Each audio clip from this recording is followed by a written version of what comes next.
Dans le contexte d'aujourd'hui, un prestataire de service concernant la prise de vue doit mettre en œuvre, à l'occasion d'une prestation, tout un tas de pôles de compétences. Alors bien sûr, on pense dans un premier temps à l'aspect prise de vue, à l'aspect retouche des photos, mais il y a également bien sûr l'aspect commercial, l'aspect marketing, l'aspect communication, je dirais même l'aspect relationnel.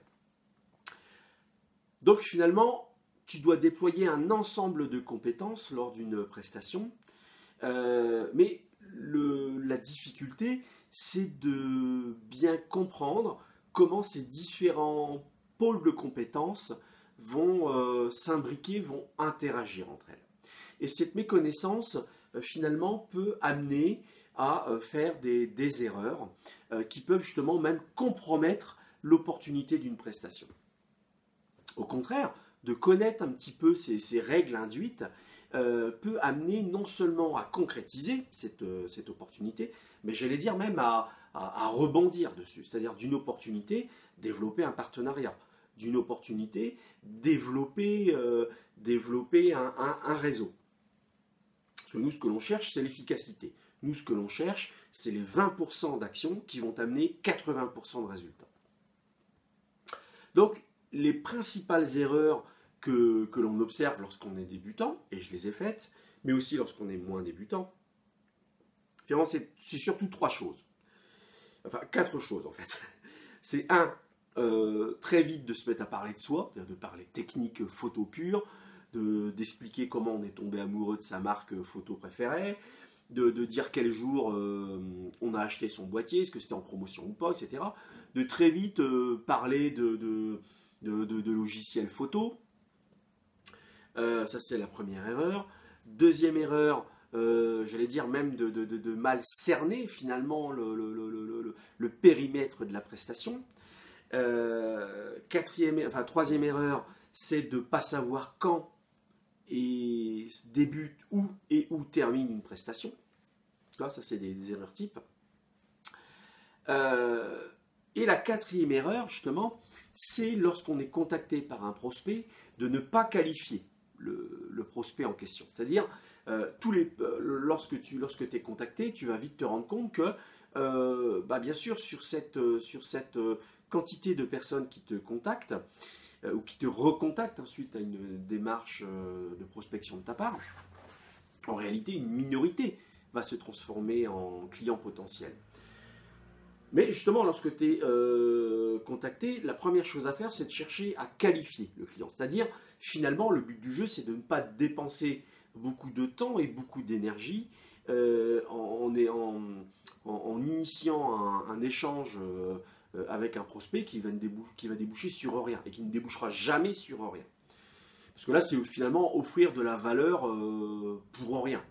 Vraiment, donc c'est pas constructif. Alors nous, ce qu'on cherche, c'est l'inverse.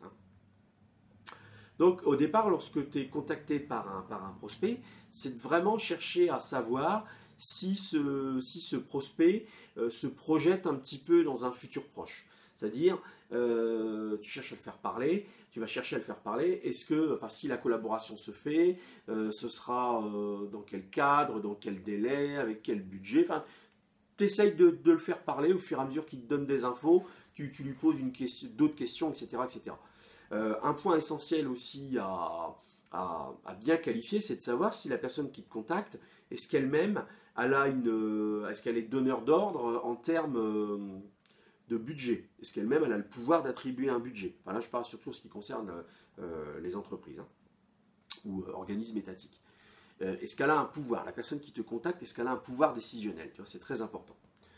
Et puis, si elle a un pouvoir décisionnel, de quelle mesure est-elle? Est-ce qu'elle dépend d'une autre personne, etc.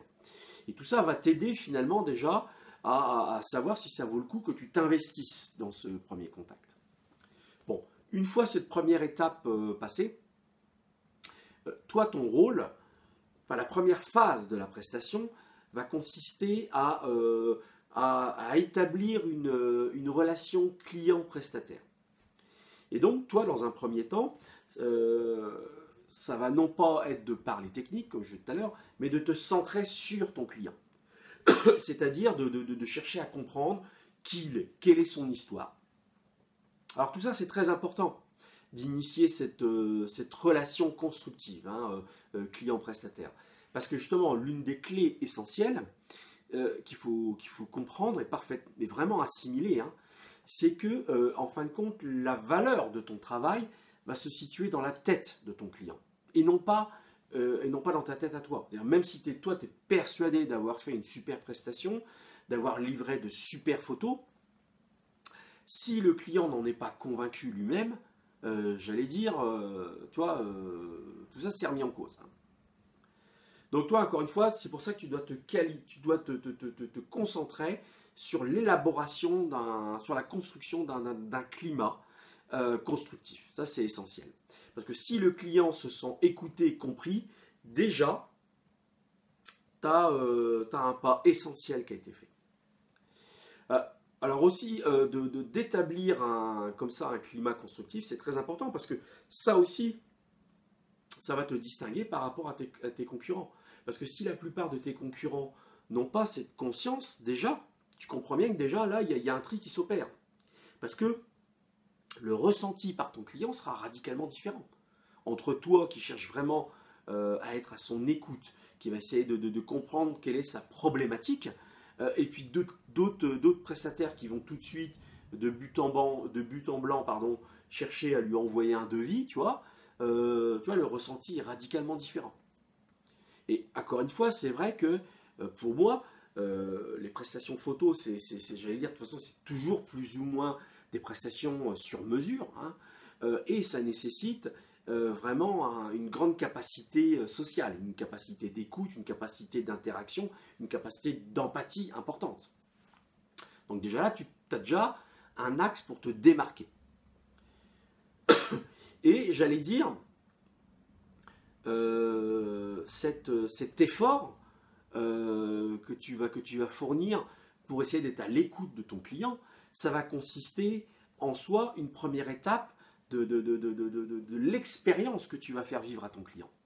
Parce qu'aujourd'hui, j'allais dire, la prise de vue, c'est une chose, mais en tant que prestataire, toi, ton principal but, lorsque tu vends une prestation, ce n'est pas de vendre de la photo, c'est de faire vivre une expérience à tes clients.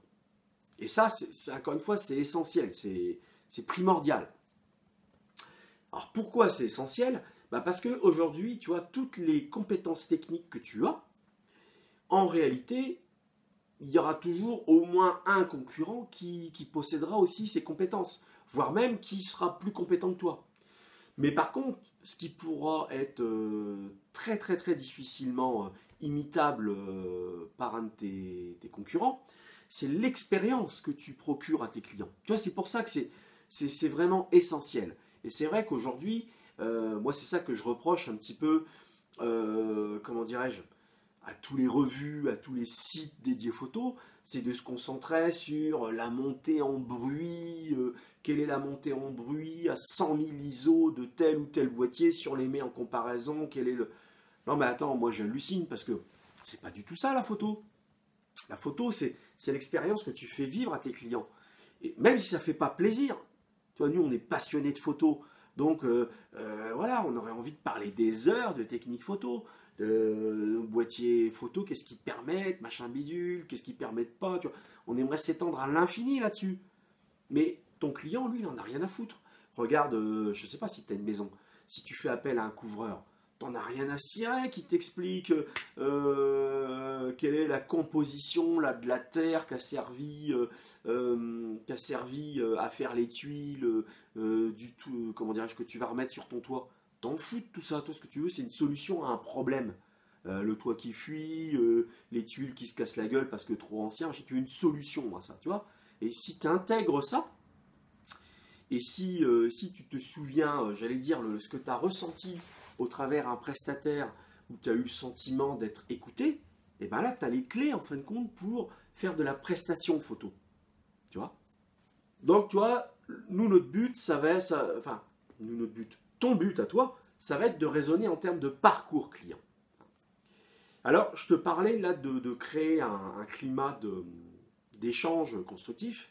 Alors, la première difficulté à surmonter, pour moi, c'est de comprendre que finalement, établir une communication efficace équivaut à résoudre une équation à deux inconnus.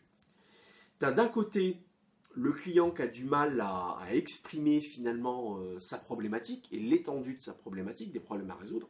Et tu as d'un autre côté le prestataire qui lui a toujours du mal à exprimer, à faire comprendre à son client toute la valeur qu'il peut lui apporter. Finalement, c'est toujours une équation de ce type-là, hein, dans tous les domaines, que ce soit dans le graphisme, que ce soit dans la photo, que ce soit dans tout un tas de domaines, comme ça, surtout tout ce qui concerne tous les métiers créatifs, mais même au-delà. C'est toujours cette équation-là.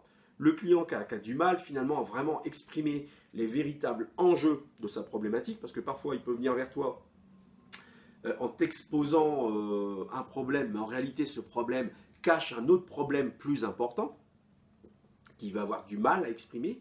Et tu as d'un autre côté le prestataire qui soit répond au premier degré à la problématique du client, ou soit qui cherche un petit peu à répondre de manière, j'allais dire, plus en profondeur, hein. Alors, j'allais dire, l'outil qui va nous permettre un petit peu de formaliser tout ça, c'est ce qu'on appelle le brief client. Le brief client, c'est un moment qui est très important. Là, tu vois, on est déjà limite un peu dans une phase active, hein, sur l'avancement du projet. Mais le brief client va vraiment te permettre de comprendre quel problème tu peux résoudre pour ton client. Et de formaliser ça donc au travers donc la démarche du brief. Alors déjà, en termes d'expérience client, ce que je te recommande vivement, c'est lors d'un brief de venir avec un questionnaire type, que tu auras d'ailleurs peut-être même un peu personnalisé au travers les différentes infos que tu auras pu glaner lors des premiers contacts, hein, et puis des recherches que tu auras fait entre-temps. Toujours pour parler d'expérience client, pour moi tout ça se fait en présentiel. Alors je sais bien que tout le monde, enfin beaucoup de gens te parlent de mails, de ceci, de cela, mais attends, il faut arrêter les conneries, hein. Jamais toi tu vas signer un devis pour refaire ton toit, ta toiture, toujours pour repartir sur le même exemple, si tu n'as pas vu, si tu n'as pas rencontré de visu le prestataire. Bon bah tu vas rien, dans la photo c'est pareil. Si quelqu'un si une société ou un particulier, tu vois, dans le cadre, l'exemple type, là, le mariage, on va s'engager avec toi que si on te rencontre.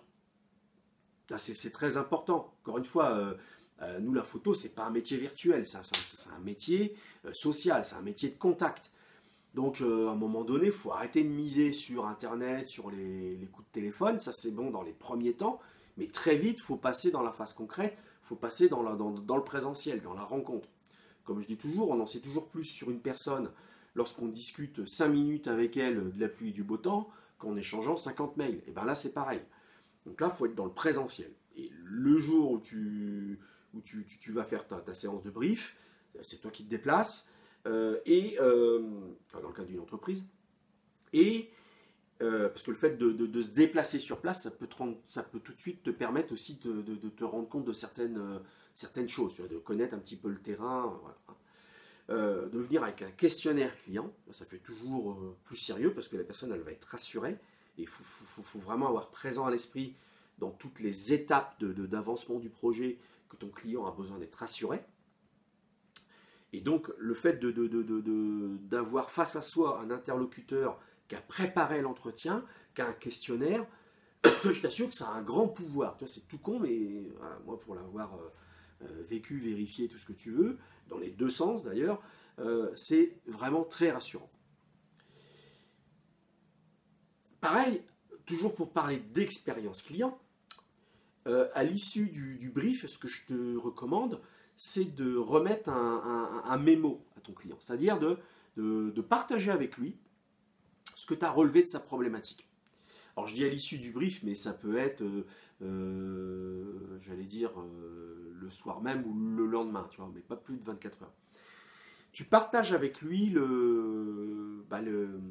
comment dirais-je, les points que tu as observés, les points que tu as notés, hein. Tu partages avec lui ces notes. C'est très important parce que là, ça permet d'établir une relation, encore une fois, d'échange, dans le sens où là, on entame une collaboration. le client est impliqué dans un échange constructif, hein. Et ça, c'est quelque chose qui est très important. Après, nous, bien sûr, notre but pendant ce brief, ça va être un petit peu de dresser le portrait robot de notre prestation. Donc, on va axer l'effort sur l'aspect rentabilité de notre action, hein. Toujours pour parler de la loi de Pareto, c'est-à-dire de chercher 20% des éléments qui vont amener 80% de valeur pour le client. Alors là, tu as deux pistes. Un, identifier tout ce qui est goulet d'étranglement, c'est-à-dire tout ce qui coince côté client, hein, par rapport à cette problématique. Parce que bien souvent, le client, avant d'avoir fait cette démarche de faire appel à un prestataire, il aura cherché en interne ou dans son entourage, quelqu'un qui pourrait a priori lui résoudre facilement sa problématique. Mais bien souvent, peut-être qu'il va trouver une personne qui pourrait résoudre la problématique, mais cette personne, il y a des contraintes de maîtrise technique. La personne ne maîtrise pas, n'est pas suffisamment qualifiée techniquement pour produire justement le produit fini. Il y a aussi une contrainte de temps. C'est-à-dire que la personne, dans l'absolu, pourrait le faire, mais ça mettrait beaucoup trop de temps. Parce que, encore une fois, pas suffisamment rodé, expérimenté, etc. L'autre point, c'est l'aspect standard de qualité. La personne, a priori, elle maîtriserait certaines compétences techniques. A priori, elle pourrait le faire dans un laps de temps relativement raisonnable, hein, pour le client. Mais par contre, le standard de qualité ne serait pas en adéquation avec l'objectif du client. Tu vois, là, tu as déjà... Et si tu arrives à identifier quel est le goulet d'étranglement pour le client à ce niveau, bon, là, tu as déjà des pistes, toi, pour développer la valeur de ta prestation. Parce que nous, notre but, c'est ça. Hein, à un moment donné, on n'est pas les restos du cœur. Le but, c'est, pour parler très, très, très concrètement, c'est quand même d'aller prendre quelque chose dans le portefeuille de ton client. Hein, parce que sinon, tu vois, tu es aussi bien à te balader ou à passer du temps avec tes potes. Tu vois, hein. Donc ça, c'est le premier aspect. L'autre élément, l'autre axe de questionnement, c'est de savoir ta prestation, en quoi ça va lui fournir des leviers, hein. En quoi les images que tu vas lui fournir va lui fournir des leviers pour valoriser son activité. Et à partir de tous ces éléments, tu vas pouvoir cerner vraiment finalement les véritables enjeux, les véritables problématiques, parfois cachées, de ton client. Et une fois que tu as tous ces éléments, c'est comme ça que tu vas pouvoir, construire le chemin entre, le désir un petit peu abstrait du client, hein, de trouver une solution à un problème, au produit fini. Et entre les deux, il y a toi, et c'est vraiment ton champ d'intervention. Très important également, lors du brief, c'est de définir les différentes étapes de validation de l'avancée du projet, hein. Ça, c'est quelque chose de très important, parce qu'encore une fois, ça établit un échange, et puis tout le monde est en confiance, personne n'est devant le fait accompli, parce que ça, c'est toujours un élément qu'il faut vraiment éviter. Et dans le fait aussi de définir comment la prestation va se terminer, ça permet aussi, de manière très formelle, d'établir ce qu'on appelle une deadline, c'est-à-dire de savoir précisément la date butoir, et aussi d'établir, le contour du livrable, c'est-à-dire quelle est sa nature, est-ce que c'est un fichier numérique, de quel format, hein, pour quelle destination, est-ce que c'est pour le print, alors là tu vas livrer du TIFF, est-ce que c'est pour le web, tu vas fournir du JPEG avec un profil colorimétrique différent que pour le print par exemple. D'ailleurs, tu peux aussi fournir les deux, hein, d'ailleurs. Mais c'est pour ça que c'est très important de définir précisément le contour du livrable, hein. Également aussi dans le fait d'entrée de jeu, de programmer, de savoir comment on sort de la prestation, tu vas aussi pouvoir programmer un autre élément qui est en complément du brief, qui s'appelle le débrief. Ça, je vais y venir après. Alors de bien définir là aussi le contour de la prestation, hein, lors du brief, ça va aussi te permettre éventuellement de mieux rebondir sur autre chose. Sous-entendu, parfois, tu sais, quand tu es en contact du client pour un problème qu'il te soumet, mais une fois qu'il est face à toi, il va te soumettre aussi une multitude de problèmes avec différents degrés d'importance qu'il rencontre. Et parfois, tu sais, les clients, ils sont un peu filous, hein, donc ils cherchent toujours à avoir le maximum de choses pour un prix minimum. Il va te soumettre tout un tas de problématiques. Et alors toi, toi, tu veux bien faire, tu vas chercher parfois, tu peux être tenté de trop en faire, hein. Et c'est pour ça que pour moi, il faut rester dans le contour de la prestation tel qu'il a été défini au début et ne pas chercher à trop en faire, c'est-à-dire à déborder de la prestation sur des problématiques qui elles-mêmes peuvent faire l'objet d'autres prestations. Et puis aussi, pour moi, c'est aussi une façon un petit peu de se faire respecter. Parce que nous, notre but, c'est aussi d'établir un rapport gagnant-gagnant. La personne qui est en face de toi, encore une fois, elle aussi, elle n'est pas bénévole. À un moment donné, elle se fait payer, etc. Et donc, elle doit admettre que toi aussi, à un moment donné, tu es là pour gagner ta vie. Donc, à un moment donné, c'est pour ça que c'est très important de cerner le périmètre de la prestation, de ne pas chercher à en donner de trop. Puis d'ailleurs, voilà, c'est le meilleur moyen de partir dans toutes les directions et puis de te cramer parce que tu vas louper la deadline de la presta telle qu'elle a été, la problématique principale, et puis partir dans tout un tas de directions. Donc il faut rester sur une problématique, et puis les autres problématiques, tu dis bien que ça peut faire l'objet d'autres prestations à l'issue. Alors nous, dans une deuxième phase, une fois qu'on a fait notre brief, etc., nous, notre but, ça va être de traduire l'exigence de tes clients en standard de qualité. C'est-à-dire l'exigence de ton client, ça va devenir ton cahier des charges. Encore une fois, j'insiste, la valeur de ton travail va se situer dans la tête de ton client. C'est pour ça que c'est très important, là, cette notion de transformer l'exigence de ton client en cahier des charges, pour produire un produit fini qui correspond à son exigence. Nous, après, avec notre cahier des charges, on va déduire différents éléments. On va déduire un workflow. Dans ce workflow va être constitué, bien sûr, de l'aspect parcours client. Ça, j'ai déjà abordé cet aspect, parce que le parcours client est vraiment imbriqué dans ton workflow. Justement, ne serait-ce que par les différentes validations que tu recevras de la part de ton client au fur et à mesure de l'avancement du projet. Mais aussi, à partir de ton workflow, tu vas déterminer un setup qui sera en corrélation avec le standard de qualité du produit fini que souhaite le client. Tu vas aussi en déduire un post-traitement. Tu vas aussi en déduire un script, etc. Là, ce qui est très important pour bien designer ton workflow, c'est pour moi, partir du bout de la chaîne. Vraiment d'être en aval, le plus en aval possible, c'est-à-dire vraiment de prendre le produit fini, comme je disais tout à l'heure, de dire tiens, qu'est-ce que veut le client? Il veut, par exemple, des tirages papier de tel format, présentés, admettons, encadrés, ou alors sur du papier sur un support mousse, par exemple, etc. Où il veut des tirages certifiés Digimarc, etc. Et tu comprends bien qu'à partir du moment où si tu prends bien les caractéristiques du produit fini, c'est plus facile de remonter côté amont du projet. Parce que si ton client veut des tirages de tel ou tel format,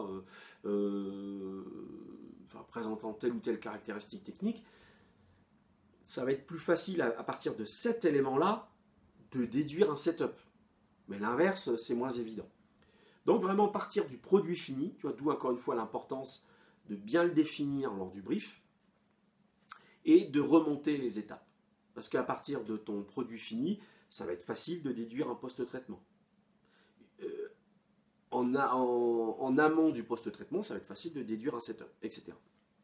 Donc le but, tu vois, c'est comme dans l'industrie graphique, c'est de remonter la chaîne de fabrication de tes images. Alors bien sûr, une fois que tu as établi ton cahier des charges, après il y a un autre élément, ça va être d'établir un devis.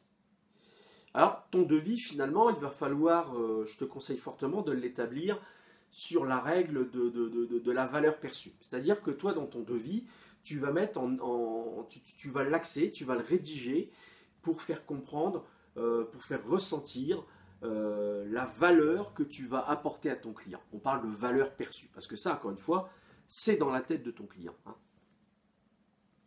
Donc là, tu vas donc chercher à mettre en avant ce qu'on appelle un produit solution. Déjà, rien que de le présenter comme étant un produit solution, déjà, ça a plus de valeur en soi, j'allais dire, c'est marketé de manière à ce que ça représente plus de valeur pour ton client. Plutôt que, je ne sais pas, quelque chose comme ça d'un peu abstrait. Voilà. Mais de l'organiser et de le présenter comme étant un produit solution à une problématique, déjà en soi, d'un point de vue marketing, c'est plus valorisant, tu vois, pour ton action. Donc c'est vraiment la solution que je te recommande. Donc au travers de ce produit solution, ce que je te propose de faire, c'est vraiment de mettre en avant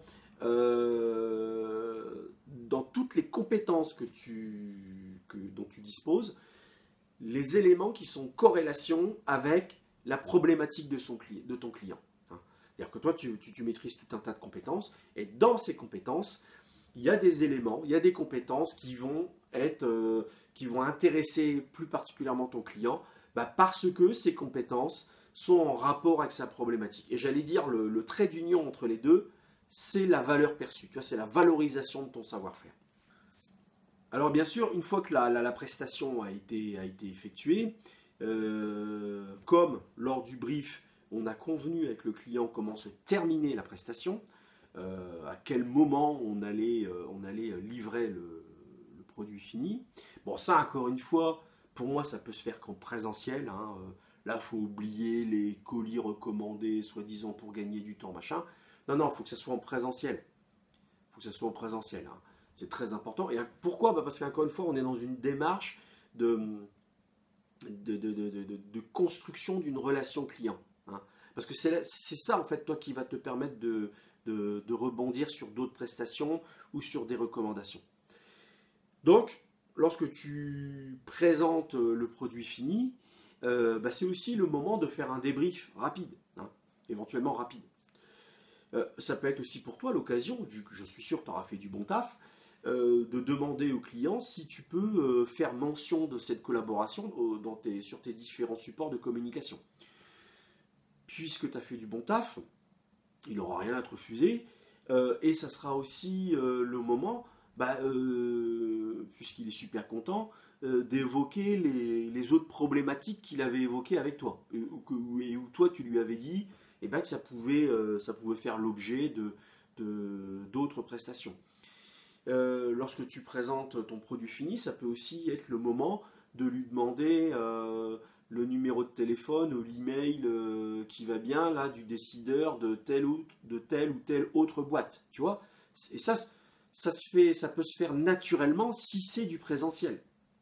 Si c'est du présentiel, dans le flow du truc, voilà, tu sais comment on dit, tu sais, ça coule quoi, tu sais, ça, voilà, c'est naturel.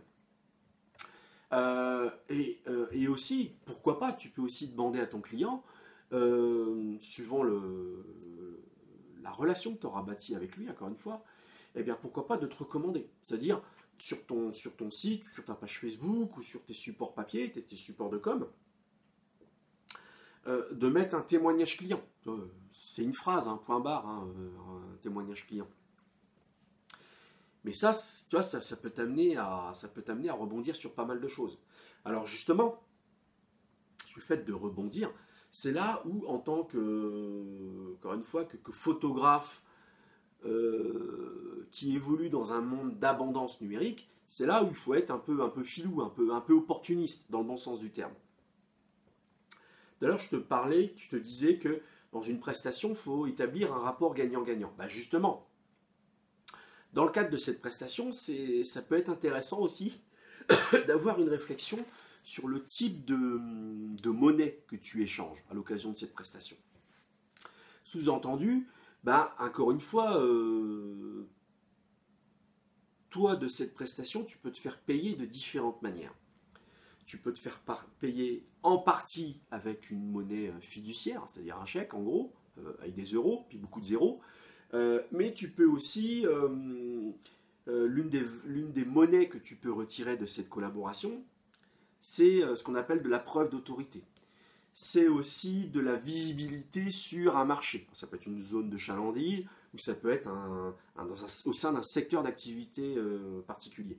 Parce qu'effectivement, par exemple, pour prendre l'exemple, moi qui vis en Champagne, et non pas dans le Grand Est, je vis dans la région Champagne, bah, bien sûr, si par exemple je fais une collaboration avec une boîte de champagne prestigieuse, bien que tu vas me dire elles le sont toutes, mais admettons que je fasse une collaboration avec une grande marque de champagne, ce qui est intéressant, c'est que le fait d'avoir collaboré avec une boîte comme ça, prestigieuse, c'est que ça m'amène de la preuve d'autorité, parce que si cette boîte a pu travailler avec moi, ça veut dire aussi que ça valide mon professionnalisme, hein, en gros.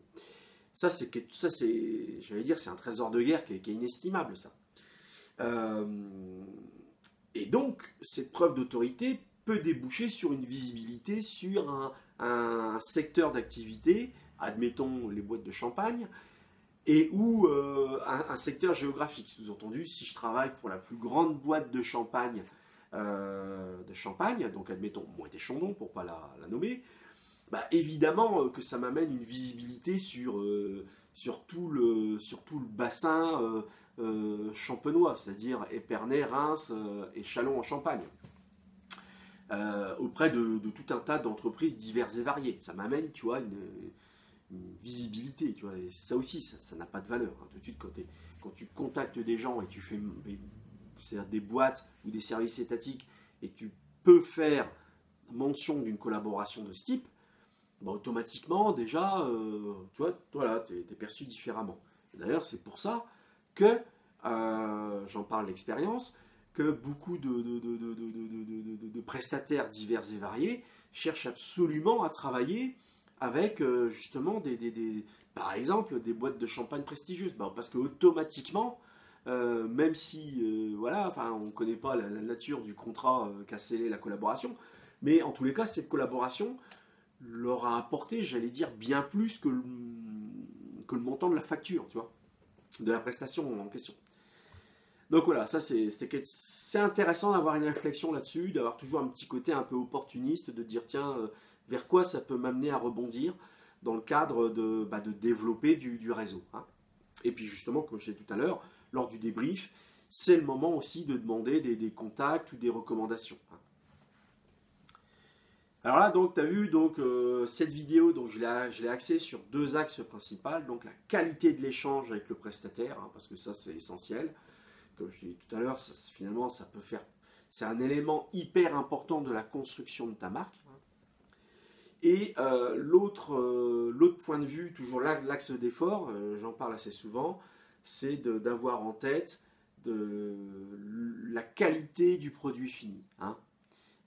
C'est ça que va apprécier le client final. Enfin, le client au final. C'est la saveur de ce produit fini, tu vois. Toi, comment tu te seras cassé la tête sous Photoshop avec 1 milliard de calques et tout ça, machin. Le client, il s'en fout de ça. Lui, ce qu'il veut, c'est un produit de qualité. Parce que c'est ça qu'il va savourer au final. Hein. Moi, j'ai ce réflexe-là parce que dans l'imprimerie, c'est particulièrement prégnant cette problématique. Tu vois, quand tu es dans une chaîne que tu travailles dans une imprimerie, donc dans un process de fabrication, bah, il y a tout un tas d'étapes, hein, que ça va justement de la finition à l'impression et puis plus en amont, l'aspect PAO. Mais ce que savoure le client final, c'est le produit fini. Alors si le produit qui est sorti des ateliers de finition était nickel, mais qu'il a mal été conditionné, mal été emballé, et qu'au final il arrive en vrac chez le client, automatiquement ça gâche tout. Hein. Moi j'ai collaboré avec une maison d'édition, et à un moment donné l'éditeur il était démarché par un prestataire de service, qui faisait imprimer des bouquins, enfin les bouquins en question dans une imprimerie qui n'était pas en France, et qu'importe le pays d'origine. Mais, bah ouais, mais le jour où on a reçu, enfin où le camion, le routier là, avec son SMI, là, il est venu nous livrer les exemplaires du bouquin, bah ouais, mais les palettes de bouquins, ils avaient mal été, comment dirais-je, scellés, enfin je sais pas comment on dit, tu vois, mal été conditionnés.